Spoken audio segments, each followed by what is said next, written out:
So I know the second step in the framework is to plan out your time, right? Yeah. Yeah. So we talked about earlier about traction and Mm-hmm. distraction. We have internal triggers and external triggers. So we basically work around those 4 points, kind of like the 4 points on a compass. So step number 1 is mastering the internal triggers. Step number 2 is to make time for traction. Now, what does this mean? So we know that 2/3 of Americans don't keep any sort of a calendar. And so this is crazy. That to me was mind blowing. When I read it in your book, I couldn't believe it, but yeah, it's true.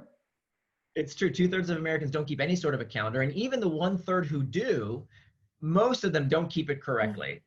Because what's happening is that you cannot call something a distraction unless you know what it distracted you from. Let me say that again. This is very important. You can't call something a distraction unless you know what it distracted you from. So many people complain about, oh, I have so much to do and I can't get everything done, and my boss distracted me and my kids distracted me, and did you see what happened in the news? Everything is so different, everything is distracting me. But then when you say, okay, but what did you plan to do with your time? They say, oh yeah, but look at my to-do list. I have 100 things on my to-do list that I didn't get done.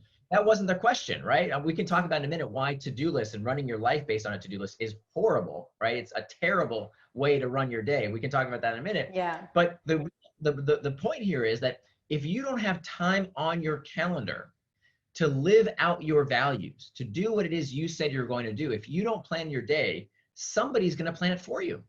And there are so many people out in the world today that have an incentive to get you to spend your time the way they want. Whether it's your boss, whether it's your kids, whether it's the news media, whether it's social media, people monetize your time and attention. There's a reason we call it paying attention. We don't give attention, we pay attention. Just like we pay with dollars and cents. And so you wouldn't stand on the corner and say, hey, free money, who wants free money? Take my free money. Yeah. We shouldn't do that with our time either. And so what this involves is a technique called timeboxing, where we're planning out our day based on our values. And I tell you how to take your values, whatever they are. By the way, I don't tell you what you should do with your time. If you want to play video games all day, that's fine. That's important to you, yeah. If that's what you decide to do with your time, wonderful. What I want to help you do is to make the time in your day for whatever it is you want to do with it. So whether it's taking care of yourself, your relationships, and your work, I show you exactly how to make time for those things in your day so that you can dump your to-do list. Most people, they wake up in the morning, they look at their to-do list, and that's what guides their day. Yeah. And the reason that practice is so harmful and overwhelming too. What's that? And it's so overwhelming, like looking at a to-do list. Exactly. Here's the thing with to-do lists. I used to keep a to-do list in my day. By the way, it's not that keeping a list of things you need to accomplish is necessarily a bad thing. Mm-hmm. It's that you don't want to run your day based on that. If you wake up in the morning and say, what do I do today? Let me look at my to-do list. You are destroying your productivity because nobody ever finishes the to-do list, right? I used to keep a to-do list for years, and I would never finish everything on my list, right? And every day my to-do list would fail me, or I would fail my to-do list. And it's almost like, if you go to the store and you buy yourself a new phone, and every day the operating system of your phone crashes. Eventually, wouldn't you say, hey, you know what? I should probably take this phone back. It's broken. And yet this stupid technique of keeping a to-do list and running our life based on our to-do list crashes every day. We don't do everything on our to-do list.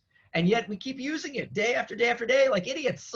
And so a much better technique is to use what we call a time boxing. And I'll actually give you a link that you can share with people watching. Perfect. I built this free tool. It's completely free. Anybody can use it. You don't have to sign up for anything. It's on my blog, nirfar.com/schedule-maker.